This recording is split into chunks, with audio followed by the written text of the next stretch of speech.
اگر انسان کو رزق کی پریشانی ہو تو اس کے لیے ایک تو وہ کثرت سے استغفار کرے، کیونکہ ضرورت ہے نا. آج کئی دوست اس میں پریشان ہوتے ہیں، پوچھتے ہیں، تو بجائے الگ الگ کسی کو بتائیں کیوں نہ دوستوں کو سب کو ہی بتا دیں، فائدہ ہو جائے گا. بلکہ یہ اور آگے کسی کو بتائیں گے اللہ کی مخلوق کا فائدہ ہو جائے گا. تو رزق کی پریشانی دور کرنے کے لیے پہلا عمل انسان کثرت سے استغفار کرے. استغفر اللہ ربی من کل ذنب واتوب الیہ. اگر تو یہ پورا پڑھے تو بہت اچھا، کم از کم استغفر اللہ یہ تو ضرور ہی پڑھتا رہے. استغفروا ربکم انہ کان غفارا. دیکھو دلیل قرآن پاک سے. نوح علیہ السلام نے کیا کہا تھا؟ رب کے سامنے استغفار کرو، وہ تمہارے گناہوں کو بخشنے والا ہے. یرسل السماء علیکم مدرارا، بارشیں برسائے گا. ویمددکم باموال، مال سے تمہاری مدد کرے گا. تو استغفار سے اللہ تعالیٰ بندے کی مال سے مدد فرماتے. پھر بندوں کی مدد نہیں مانگنی پڑتی، پھر بندوں کے پروردگار کی مدد اترتی ہے. اور جب اللہ تعالیٰ کسی بندے کی مدد کرتے ہیں پھر اسی کشتی کو درمیان میں نہیں چھوڑتے، ہمیشہ کنارے لگا دیا کرتے ہیں. دوسری بات کہ جتنی حیثیت ہو اللہ تعالیٰ کے راستے میں صدقہ کرے. مثلا کچھ لوگ روزانہ صدقہ کرتے ہیں. یہ کہاں لکھا ہوا ہے کہ روزانہ آپ نے ہزاروں لاکھوں کے حساب سے صدقہ کرنا ہے؟ آپ اگر 1 روپیہ بھی صدقہ کریں گے روز کا تو صدقہ کرنے والوں میں شامل ہو جائیں گے. 5 بھی کریں گے تو صدقہ کرنے والوں میں شامل. تو مقدار کو مت دیکھیں، اپنی حیثیت کو دیکھیں. اس حیثیت کے حساب سے آپ اگر اللہ کے راستے میں کچھ نکالیں گے تو صدقہ سے اللہ تعالیٰ رزق میں برکت عطا فرماتے ہیں. نبی علیہ الصلوۃ والسلام نے قسم اٹھا کر حدیث میں یہ بات فرمائی. اگر اللہ کے محبوب ویسے ہی بات کر دیتے تو صادق و امین کی یہ بات سچی تھی، مگر انہوں نے قسم کھا کر فرمایا کہ صدقہ کرنے سے آدمی کے رزق کے اندر کمی نہیں آتی، اللہ تعالیٰ برکت عطا فرما دیتے. تیسری بات،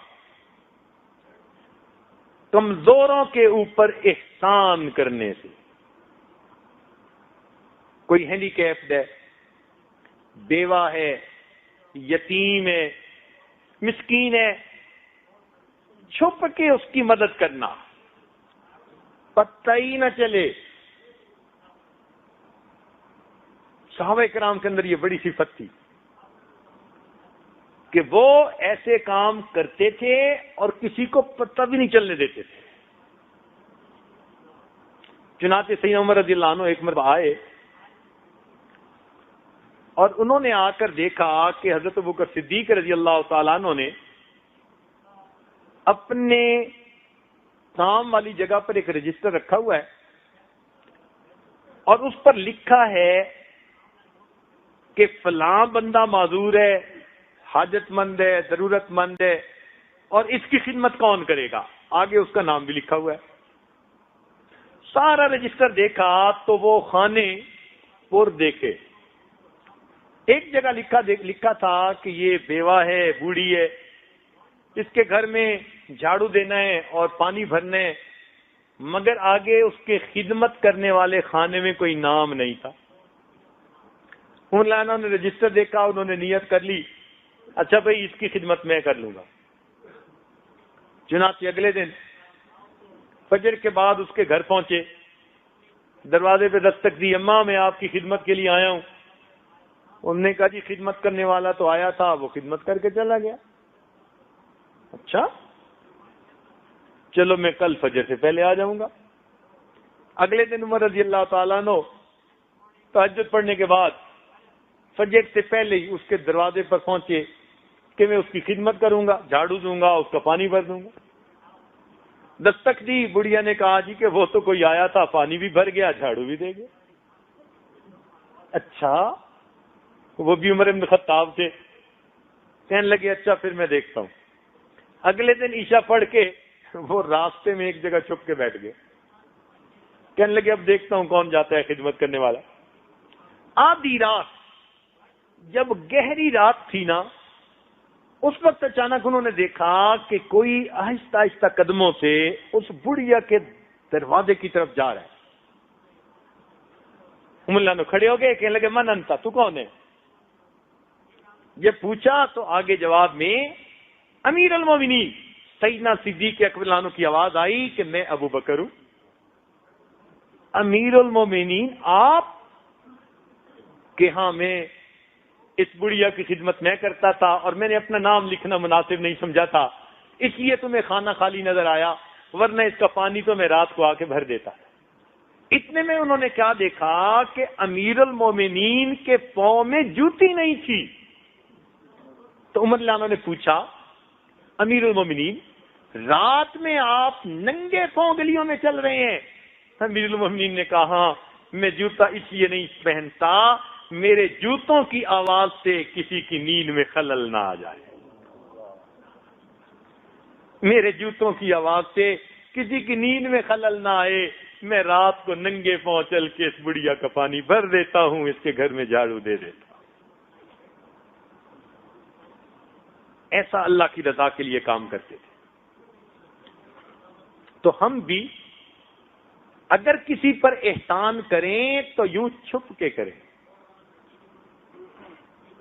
آج تو ہماری حالت یہ ہے نا کہ ہم دائیں ہاتھ سے گناہ کرتے ہیں، بائیں کو پتہ نہیں چلنے دیتے، ایسے چھپ کے گناہ کرتے ہیں۔ صحابہ کرام دائیں ہاتھ سے صدقہ کرتے تھے اور بائیں ہاتھ کو پتہ نہیں چلتا تھا۔ امام زین العابدین رحمۃ اللہ علیہ جب ان کی وفات ہوئی تو نہلانے والے نے، غسال نے دیکھا کہ ان کے کندھے کے اوپر نا ایک کالا سا نشان ہے۔ اللہ نے ان کو بڑا خوبصورت جسم دیا تھا، بڑے نازک بدن تھے، اور اللہ رب العزت نے سیمی تن بنایا تھا ان کو، اتنا خوبصورت جسم اور ایسا کالا سا نشان۔ تو غسل دینے والا بڑا حیران ہوا، بات سمجھ نہ آئی، تو اس نے پوچھا گھر کے لوگوں سے بھئی یہ نشان سا کیسا تھا؟ ہمیں بھی نہیں پتا۔ بات ان کی اہلیہ تک پہنچی، جی نشان کیسا تھا؟ ان کا جی ہمیں بھی پتہ نہیں ہے۔ عجیب سی بات۔